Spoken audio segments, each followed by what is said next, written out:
ಪ್ರಖ್ಯಾತರು ಹಾಗೂ ಸರಳ ಸಜ್ಜನಿಕೆಯ ಹಾಗೂ ಖ್ಯಾತ ಉದ್ಯಮಿಗಳು ಮತ್ತು ಉತ್ತಮ ವಿಪುಲ ಸಂಘಟನಾಕಾರವಾಗಿರ್ತಕ್ಕಂಥ ಸನ್ಮಾನ್ಯ ಎಸ್ ರಘುನಾಥ್ ಅವರು ಆಸೀನರಾಗಿದ್ದಾರೆ. ಅವ್ರಿಗೂ ಸಹ ನಾನು ಸುಸ್ವಾಗತವನ್ನು ಬಯಸ್ತಾ ಇದ್ದೀನಿ. ಅದೇ ರೀತಿ ಶಿಕ್ಷಣ ತಜ್ಞರು ಮತ್ತು ವಿಪುಲ ಸಮಾಜದ ಮುಖಂಡರಾಗಿರ್ತಕ್ಕಂಥ ಸನ್ಮಾನ್ಯ ಸತ್ಯಪ್ರಕಾಶ್ ಅವರು ಆಸೀನರಾಗಿದ್ದಾರೆ. ಅವರನ್ನು ನಾನು ಸ್ವಾಗತವನ್ನು ಬಯಸ್ತಾ ಇದ್ದೀನಿ. ಅಂತೆಯೇ ಸಿರಿನಾಡು ಮಹಾಸಂಘದ ಅಧ್ಯಕ್ಷರು ಮತ್ತು ವಿಪ್ರ ಮುಖಂಡರಾಗಿದ್ದ ಸಾಮಾನ್ಯ ಸುದರ್ಶನ್ ಅವರು ಆಸೀನರಾಗಿದ್ದಾರೆ. ಅವರನ್ನು ಸುಸ್ವಾಗತವನ್ನು ಬಯಸ್ತಾ ಇದ್ದೀನಿ. ಹಾಗೆಯೇ ಸಹಕಾರಿ ಟೈಮ್ಸ್ ಪತ್ರಿಕೆಯ ಸಂಪಾದಕರು, ವಿಪ್ರ ಸಮಾಜದ ಅತ್ಯಂತ ಮುಖಂಡರಾಗಿದ್ದ ಸಾಮಾನ್ಯ ಮೋಹನ್ ಅವರು ಸುಸ್ವಾಗತ ಬಯಸಿ, ಸಂಜೆ ಸಮಯ ಪತ್ರಿಕೆಯ ಆತ್ಮೀಯರಾದ ವಿಪ್ರ ಮುಖಂಡರ ಸನ್ಮಾನ್ಯ ಅನಿಲ್ ಕುಮಾರ್ ಅವರನ್ನು ಸಹ ಸ್ವಾಗತ ಬಯಸಿ, ಬಂದಿರತಕ್ಕಂಥ ಎಲ್ಲ ನಮ್ಮ ಸುದ್ದಿ ಮಾಧ್ಯಮದ ಬಂಧುಗಳನ್ನ ಮತ್ತೊಮ್ಮೆ ಹೃದಯಪೂರ್ವಕವಾಗಿ ಸುಸ್ವಾಗತ ಬಯಸ್ತಾ ಇದ್ದೀನಿ. ಸನ್ಮಾನ್ಯರೇ, ಇದೇ ಭಾನುವಾರ ನಡೀತಕ್ಕಂಥ ಅಖಿಲ ಕರ್ನಾಟಕ ಬ್ರಾಹ್ಮಣ ಮಹಾಸಭಾದ ರಾಜ್ಯಾಧ್ಯಕ್ಷ ಚುನಾವಣೆ ಬೆಳಗ್ಗೆ ಭಾನುವಾರ ದಿವಸ ಬ್ಯಾಂಗ್ಳೂರಿನಲ್ಲಿ ಬ್ಯಾಂಗ್ಳೂರು ಸೌತ್, ಸೆಂಟ್ರಲ್ ಮತ್ತು ನಾರ್ತ್ ಈ 3 ಕ್ಷೇತ್ರಗಳು ಮತ್ತು ರಾಜ್ಯದ ಎಲ್ಲ 31 ಜಿಲ್ಲೆಗಳಿಗೆ ಚುನಾವಣೆ ನಡೀತಾ ಇದೆ. ಈ ಸಾರಿ 2 ಮತಪೆಟ್ಟಿಗೆ ಇದುವರೆಗೂ ರಾಜ್ಯಾಧ್ಯಕ್ಷರ ಸ್ಥಾನ ಮಾತ್ರ ಚುನಾವಣೆ ಇತ್ತು. ಈಗ ಪ್ರಸ್ತುತ ಅವಧಿಗೆ 5 ವರ್ಷಗಳ ಕಾಲಾವಧಿ ವಿಸ್ತರಣೆ ಮಾಡಿ ಜಿಲ್ಲಾ ಪ್ರತಿನಿಧಿಗಳಿಗೂ ಸಹ ಚುನಾವಣೆ ಮಾಡ್ತಕ್ಕಂಥ ಒಂದು ವ್ಯವಸ್ಥೆ ನಮ್ಮ ಸಮುದಾಯಕ್ಕೆ ಬಂದಿದೆ. ಸೊ ಆ ದೃಷ್ಟಿಯಿಂದ ಇವತ್ತು ಇಡೀ ರಾಜ್ಯದಲ್ಲಿ ಎಲ್ಲ ಜಿಲ್ಲೆಯಲ್ಲಿ ಚುನಾವಣಾ ಪ್ರಕ್ರಿಯೆ ನಡೀತಾ ಇದೆ. ಈ ಒಂದು ಸ್ಥಾನಕ್ಕೆ ಇವತ್ತಿನ ದಿವಸ ಅಭ್ಯರ್ಥಿಯಾಗಿರ್ತಕ್ಕಂಥ ಸನ್ಮಾನ್ಯ ಎಸ್ ರಘುನಾಥ್ ಅವರು ಹಿಂದಿನ 2021ರಲ್ಲಿ ನಡೆದಂಥ ಚುನಾವಣೆಯೂ ಸಹ ಸ್ಪರ್ಧೆ ಮಾಡಿದರು. ಆವತ್ತು ಅವರು ಜನಪ್ರಿಯರಾಗಿ ಇಡೀ ರಾಜ್ಯದ ಪ್ರವಾಸ ಮಾಡಿ ಪ್ರಸ್ತುತ ಅಧ್ಯಕ್ಷೀಯ ಅಭ್ಯರ್ಥಿಯಾಗಿರತಕ್ಕಂಥವರ ವಿರುದ್ಧವಾಗಿ ಕೇವಲ 455 ಮತಗಳ ಅಂತರದಿಂದ ಮಾತ್ರ ಪರಾಭವಗೊಂಡರು. ಆ ಒಂದು ಚುನಾವಣೆಯಲ್ಲಿ ನಾನು ಸಹ ನಾನು ಸಹ ಸ್ಪರ್ಧೆ ಮಾಡಿದ್ದೆ. ತ್ರಿಕೋಣ ಸ್ಪರ್ಧೆ ಆಯಿತು. ಸಾಮಾನ್ಯ ಅಶೋಕ್ ಕಾರ್ನಾಡಿರವರು, ಸಾಮಾನ್ಯ ರಘುನಾಥ್ ಅವರು ಹಾಗೂ ನಾನು ಲಕ್ಷ್ಮೀಕಾಂತ್ ಅವರು. ಆ ತ್ರಿಕೋಣ ಸ್ಪರ್ಧೆ ಆದ್ದರಿಂದ ರಘುನಾಥ್ರವರಿಗೆ ಸ್ವಲ್ಪ ಅವಕಾಶ ವಂಚಿತರಾದರು. ಯಾಕೆಂದರೆ ಮತ ವಿಭಜನೆ ಆಯಿತು. ಆ ದೃಷ್ಟಿಯಿಂದ ರಘುನಾಥ್ರವರು ಸ್ವಲ್ಪ ಹಿನ್ನಡೆ, ಅತ್ಯಲ್ಪ ಪ್ರತಿನಿಧಿ ಸದಸ್ಯರಿರ್ತಕ್ಕಂಥ ಅಖಿಲ ಕರ್ನಾಟಕ ನಮ್ಮ ರಾಜ್ಯದಲ್ಲಿ ಇವರನ್ನು ಮುನ್ನಡೆಸ್ತಕ್ಕಂಥ ಒಬ್ಬ ಸಮರ್ಥ ಪ್ರತಿನಿಧಿ ಬೇಕು, ಸಮರ್ಥ ಅಧ್ಯಕ್ಷರು ಬೇಕು ಅನ್ನೋ ದೃಷ್ಟಿಯಿಂದ ನಾನು ಹಿಂದೆ ಏನು ಅವರಿಗೆ ಪ್ರತಿಸ್ಪರ್ಧಿಯಾಗಿ ಚುನಾವಣೆಯಲ್ಲಿ ಸ್ಪರ್ಧೆ ಮಾಡಿದ್ದೆ. ಈ ಬಾರಿ ಒಂದು ಒಳ್ಳೆಯ ದೃಷ್ಟಿಯಿಂದ, ಸಮಾಜದ ದೃಷ್ಟಿಯಿಂದ, ವಿಪ್ರ ಬಂಧುಗಳು ಒಂದು ಒಳ್ಳೆಯ ಸಂಘಟನೆ ಆಗಬೇಕು ಅನ್ನೋ ದೃಷ್ಟಿಯಿಂದ ನಾನು ಚುನಾವಣಾ ಕಣಕ್ಕೆ ಇಳಿದಲೇ ಸನ್ಮಾನ್ಯ ಎಸ್ ರಘುನಾಥ್ ಅವರಿಗೆ ನನ್ನ ಸಂಪೂರ್ಣ ಇಡೀ ರಾಜ್ಯದ ಎಲ್ಲ ನನ್ನ ಜೊತೆ ಇದ್ದಂಥ ಮುಖಂಡರುಗಳು, ಸದಸ್ಯರುಗಳು, ಬಂಧುಗಳು ಮತ್ತು ಅರ್ಹ ಮತದಾರರನ್ನ ಇವತ್ತು ಅವರು ಆತ್ಮೀಯವಾದ ನಮಸ್ಕಾರ. ನಾನು ಎಸ್ ರಘುನಾಥ್. ನಾನು ಬೆಂಗಳೂರಿನ ರಾಜಾಜಿನಗರದ ನಿವಾಸಿ. ನಾನು ಅಖಿಲ ಕರ್ನಾಟಕ ಬ್ರಾಹ್ಮಣ ಮಹಾಸಭಾದ ಅಧ್ಯಕ್ಷ ಸ್ಥಾನದ ಚುನಾವಣೆಗೆ ಸ್ಪರ್ಧೆ ಮಾಡ್ತಾ ಇದ್ದೀನಿ. ಈ ಹಿಂದೆ ಕೂಡ ನಡೆದಂಥ ಅಧ್ಯಕ್ಷ ಸ್ಥಾನದ ಚುನಾವಣೆ ಡಿಸೆಂಬರ್ 2021ರಲ್ಲಿ ನಡೆಯಿತು. ಆಗ ಸಹ ನಾನು ಸ್ಪರ್ಧೆ ಮಾಡಿದ್ದೆ. ಆಗ ನಾನು ಸುಮಾರು 455 ಮತಗಳ ಅಂತರದಲ್ಲಿ ಅವತ್ತು ಸೋಲು ಕಂಡಿದ್ದೆ. ಈಗ 2ನೇ ಬಾರಿ ಮತ್ತೊಮ್ಮೆ ಪ್ರಯತ್ನ ಮಾಡ್ತಾ ಇದ್ದೀನಿ. ಈಗ ನಮ್ಮ ಉದ್ದೇಶ ಏನು ಅಂತ ಹೇಳಿದ್ರೆ, ಈ ಚುನಾವಣೆ 3 ವರ್ಷಕ್ಕೆ ಒಂದ್ಸತಿ ಮೊದಲು ಬರ್ತಾ ಇತ್ತು. ಆದರೆ ಈಗ ಈ ಚುನಾವಣೆಯಲ್ಲಿ ಆಯ್ಕೆಯಾದವರು 5 ವರ್ಷಕ್ಕೆ ಅವರ ಅವಧಿ ಇರ್ತದೆ. ಇಲ್ಲಿ ಈ ಬಾರಿ ನಡೆಯುವಂಥ ಚುನಾವಣೆಯಲ್ಲಿ ಬೈಲಾ ಅಮೆಂಡ್ಮೆಂಟ್ ಆಗಿರೋದ್ರಿಂದ ಅಲ್ಲಿ ಜಿಲ್ಲಾ ಪ್ರತಿನಿಧಿಗಳ ಚುನಾವಣೆ ಕೂಡ ತಗೊಂಡು ಬಂದಿದ್ದಾರೆ. ಹಾಗಾಗಿ ಪ್ರತಿಯೊಂದು ಜಿಲ್ಲೆಯಲ್ಲೂ ಕೂಡ ಜಿಲ್ಲಾ ಪ್ರತಿನಿಧಿಗಳು ಆಯ್ಕೆ ಆಗಬೇಕಾಗಿದೆ.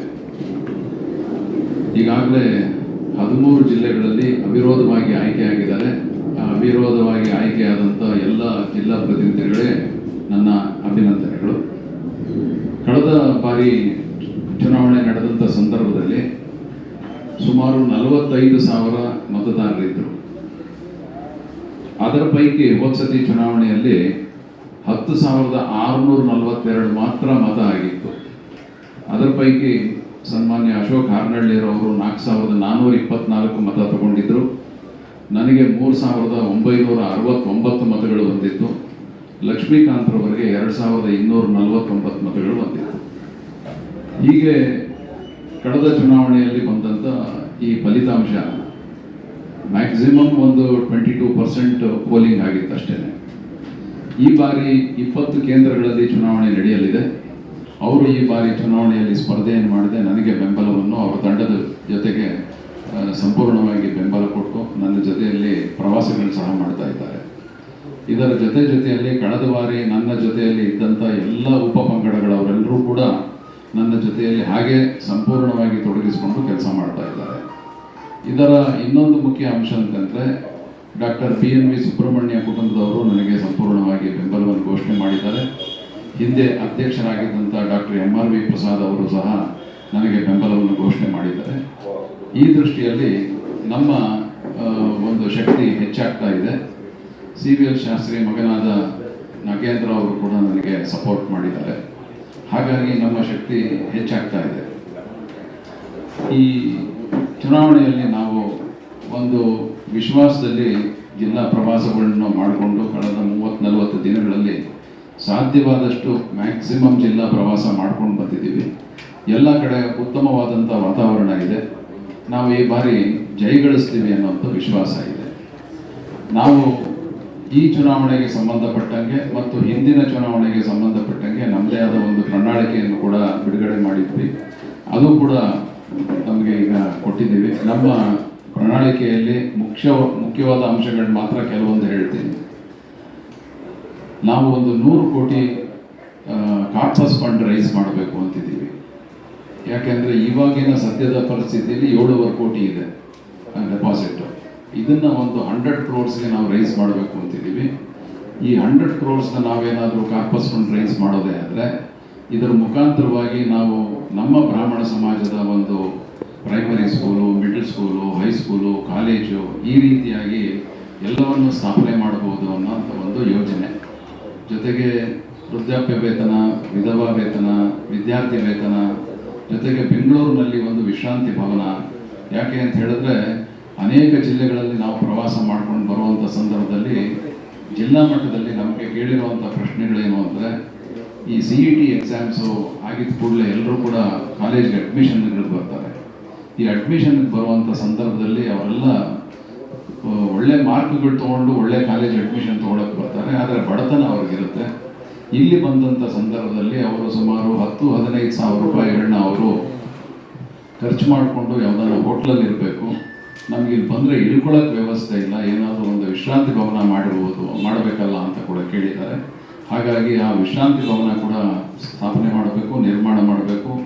ಹೀಗೆ ನಮ್ಮ ಒಂದು ಯೋಜನೆಗಳಿದೆ. ಜೊತೆಗೆ ಕೇಂದ್ರ ಸರ್ಕಾರದಲ್ಲಿ EWS ಈ ರಿಸರ್ವೇಷನ್ 10% ಕೊಟ್ಟಿದ್ದಾರೆ. ಅದು ಇನ್ನೂ ಬ್ರಾಹ್ಮಣ ಸಮುದಾಯಕ್ಕೆ ತಲುಪಿಲ್ಲ. ಅದನ್ನು ಸರ್ಕಾರದ ಜೊತೆ ಚರ್ಚೆಗಳು ನಡೆಸಿ ಅದನ್ನು ತಲುಪೋ ಮಾಡುವಂಥದ್ದು ಒಂದು ಯೋಜನೆ. ಜೊತೆಗೆ ಸಂವಿಧಾನಾತ್ಮಕವಾಗಿ ನಮ್ಮ ಬ್ರಾಹ್ಮಣರಿಗೆ ಈ ಜಾತಿ ಪ್ರಮಾಣ ಪತ್ರ ಸಿಗ್ತಾ ಇಲ್ಲ.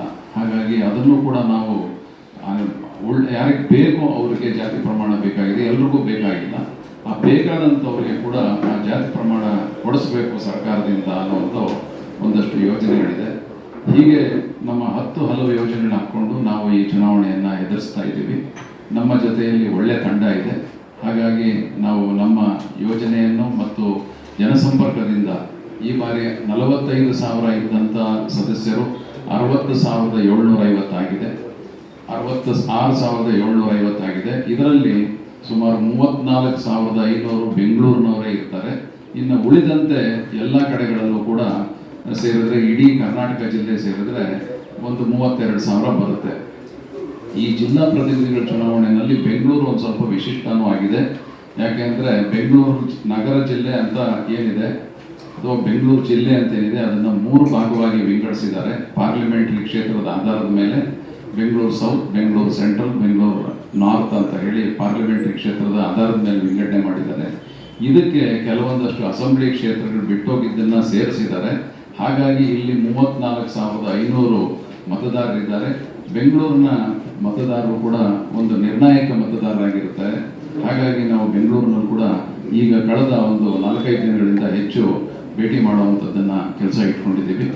ಆತ್ಮವಿಶ್ವಾಸದಿಂದ ಈ ಚುನಾವಣೆಯನ್ನು ಎದುರಿಸ್ತಾ ಇದ್ದೀವಿ, ಗೆಲ್ತೀವಿ ಅನ್ನುವಂಥ ಒಂದು ಮಾತನ್ನು ನಮ್ಮ ವಿಪ್ರ ಸಮುದಾಯಕ್ಕೆ ತಮ್ಮೆಲ್ಲರ ಮುಖಾಂತರ ತಿಳಿಸ್ಲಿಕ್ಕೆ ಇಷ್ಟಪಡ್ತೀವಿ.